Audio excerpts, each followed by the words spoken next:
जय माता की, जय गुरुवर की। मित्रों, 15/4/1997 से पंच ज्योति शक्ति तीर्थ सिद्धाश्रम में पिछले 27 वर्षों से दुर्गा चालीसा पाठ चल रहा है। 27वीं वर्षगांठ पर आप सभी को मैं शुभकामनाएं प्रदान करता हूं।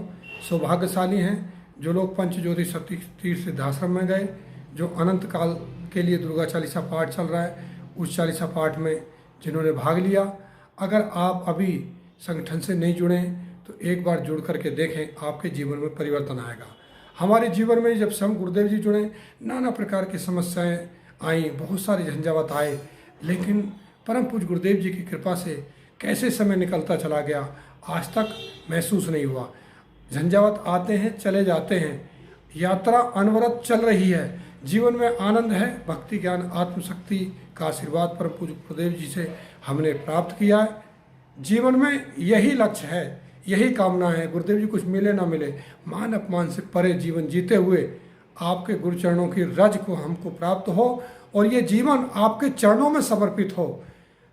जीवन का लक्ष्य यही है कि परम पूज्य गुरुदेव जी ने कहा कि लक्ष्य पर पहुँचे बिना ये पथिक विश्राम कैसा, तन समर्पित मन समर्पित और यह जीवन समर्पित। कोई समझे ना समझे, हमारे गुरुवर अवश्य समझ रहे हैं। हम समाज में बहुत सारे चिंतनों को लेकर के जाते हैं, लोग नहीं समझते। एक समय आएगा लोग समझेंगे। सुनिए परम पूज्य परमहंस योगीराज शक्तिपुत्र जी महाराज के चिंतन, जो दुर्लभ चिंतन है, जो आपके जीवन की दिशा धारा को बदल देंगे। अपने छोटे छोटे बच्चों को संस्कारवान बनाना होगा। उन्हें सत्य की ताकत का एहसास कराना होगा और सत्य की ताकत का एहसास कराने के लिए उन्हें उन ऋषियों मुनियों की, पूर्वजों की कहानियां, किस्से सुनाने होंगे। उन तपस्वियों की क्षमताओं की का सत्य सुनाना होगा। सत्य की ताकत क्या होती है उसका एहसास कराना होगा। उन्हें एहसास कराना होगा कि तुम एक अजर अमर अविनाशी आत्मा हो। उन्हें सत्य का एहसास कराना होगा कि हमारी आत्मा अजर अमर अविनाशी है और हमारे हर कर्म का फल हमें ही भोगना है, कोई दूसरा नहीं भोगेगा। कर्म प्रधान सृष्टि है। इतना सहज सदा खुला रहस्य, और उसको हम आत्मसात ना कर पाए कि हमारे हर कर्म का फल हमें भोगना अवश्य पड़ेगा, तो हम सजग ना हो सके, एक बार न ये निर्णय न ले सके कि जो बीत गया वो बीत गया। वर्तमान हमारे हाथ में है। इस वर्तमान को हम सार्थक बना ले। एक बार संकल्पवान बन जाएं, एक बार निर्णय ले लें कि हमें सत्य का सानिध्य प्राप्त करना है, सत्य की ताकत को हासिल करना है, हमें संकल्पवान साधक बनना है। जब हमारे हर कर्म का फल हमें प्राप्त करना है तो गलत कर्म करना छोड़ दें, अच्छे कर्म करना शुरू कर दें, अच्छे कर्मों की पूंजी अपने अंदर संचित करना शुरू कर दें। हमारे जीवन की समस्याएं सहज भाव से दूर होती चली जाएंगी। किसी को ठंड लगी हुई हो, सूर्य के प्रकाश की किरणों के पास पहुंच जाता है, उसकी ठंड दूर हो जाती है। हम अपने अंदर झांकना तो प्रारंभ करें। हम अंधी विलासिता की दौड़ में दौड़ रहे हैं। लग रहा है शायद वहां से हमारी समस्याओं का समाधान हो जाएगा, कतई नहीं, कभी नहीं हो पाएगा। जन दर जन जीवन गुजारते चले जाओगे, समस्याएं तुम्हें घेरती चली जाएंगी।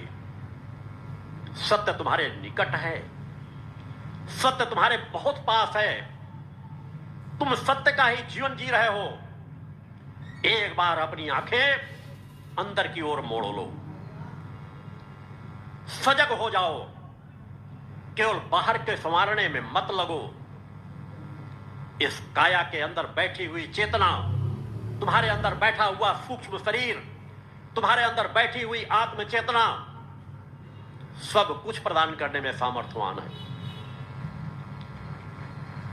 बस उसको एक सही स्वरूप दे दो। वह अपने आप में पूर्ण है, उसको पूर्ण करने के लिए नहीं साधनाएं की जाती। मगर उसके ऊपर हमने जो गलत कर्मों का आवरण डाल रखा है, उन आवरणों को हटाने के लिए ही मात्र एक ध्यान, साधना, मंत्र, भक्ति है जो रास्ते बताए गए हैं, वही एकमात्र रास्ता है कि हमारे आत्मा के ऊपर पड़े हुए आवरणों को जो जो हटाती चली जाएगी, हमारी साधनाएं, हमारी भक्ति, हमारा निष्ठा, विश्वास, समर्पण, हमारी आत्मा की चेतना तरंगें प्रभावक होती चली जाएंगी, हमारे कार्य करने की दिशा बदल जाएगी, हमारी मानसिक क्षमता बढ़ेगी, हमारी बौद्धिक क्षमता बढ़ेगी, हम निडर निर्भीक जीवन जीना सीख जाएंगे। एकमात्र रास्ता है और हमें उस जगत जननी का आश्रय लेना होगा जो सत्य है। हम सभी देवी देवताओं का सम्मान करें। हर काल परिस्थितियों में अलग अलग देवी देवताओं ने एक अवतार लिया है, अलग अलग काल की अलग अलग स्थितियों की व्यवस्थाएं हैं, हम सभी का सम्मान करें। मगर हमारी इष्ट तो माता भगवती आदि शक्ति जगत जननी जगदम्बा है, उन्हीं से सभी देव संचालित हैं, अन्य शक्तियां संचालित हैं। हम जिस दिन इस सत्य के रहस्य को जान जाएंगे कि हमारी मूल इष्ट माता भगवती आदि शक्ति जगत जननी जगदम्बा है, जो अनंत लोकों की जननी है, जन जन की जननी है, जिनसे परे कुछ नहीं है, हम उनके शरण में आ जाएं। इससे ज्यादा कलिकाल का भयावह वातावरण क्या होगा जो समाज की परिस्थितियों को हम देख रहे हैं। अट्टहास कर रहा है कलिकाल, अट्टहास कर रहे हैं अनित्य अन्याय अधर्म के मार्ग पर चलने वाले, अट्टहास कर रहे हैं माफिया के लोग, शराब माफिया, आपराधिक माफिया। कहां से अंकुश लगेगा? अंकुश लगेगा आप लोगों के बीच से। जब आप चेतनावान बनोगे, आप सत्य के रक्षक बनोगे, आपकी अंतरात्मा चैतन्य होगी, आप सत्य की आवाज बनोगे।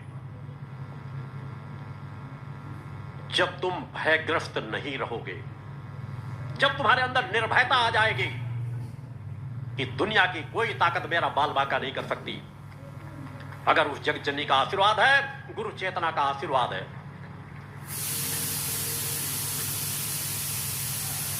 आपके गुरु ने बचपन से उसी यात्रा को तय किया है। असत्य से मैंने कभी समझौता नहीं किया। सत्य की वाणी मुखर होकर निकली है, वो चाहे अपराधियों के विरुद्ध हो, माफियाओं के विरुद्ध हो या भटके हुए राजनेताओं के विरुद्ध हो। हमें सत्य पथ पर चलना है।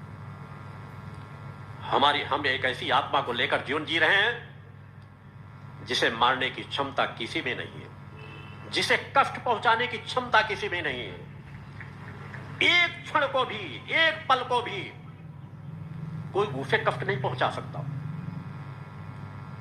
इतनी अलौकिक ताकत को लेकर हम आत्मावान न बन पाए तो कैसा धर्म पथ, किस दिशा में बढ़ रहे हैं। आजकल कहानियां, किस्से, नाच गाना, धर्म के नाम पर भी नाच गाने हो रहे हैं। तुम्हें साधक बनना पड़ेगा, साधिका बनना पड़ेगा। समाज के कर्म करते हुए, नौकरी कर रहे हो, बिजनेस कर रहे हो, व्यवसाय कर रहे हो, जिम्मेदारियां हैं, मगर उस जिम्मेदारी को अपने ऊपर मानसिक बोझ के रूप में मत लो। वह तुम्हारा बहुत सीमित दायरा है, बहुत एक जीवन का छोटा सा पक्ष है, जिस छोटे से पक्ष को तुमने संपूर्ण आवरण में ढक लिया है। केवल इस पेट को भरने के लिए, कुछ कपड़े पहन लेने के लिए। पेट तो कुत्ता भी भर लेता है, पशु पक्षी भी भर लेते हैं, जिनका कोई खेत बार नहीं होता, घर नहीं होता। प्रकृति सत्ता में तो सब कुछ मौजूद है। तुम इंसान हो, मानव शरीरधारी हो, जिसे पाने के लिए देवता भी तरसते हैं।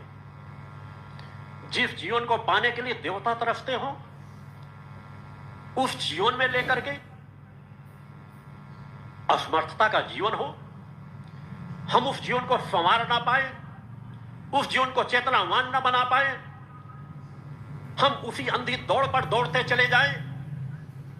रुकना होगा, ठहरना होगा, विचार करना होगा, मैं कौन हूं, मेरा कौन है और मेरा कर्म क्या है। इन 3 बिंदुओं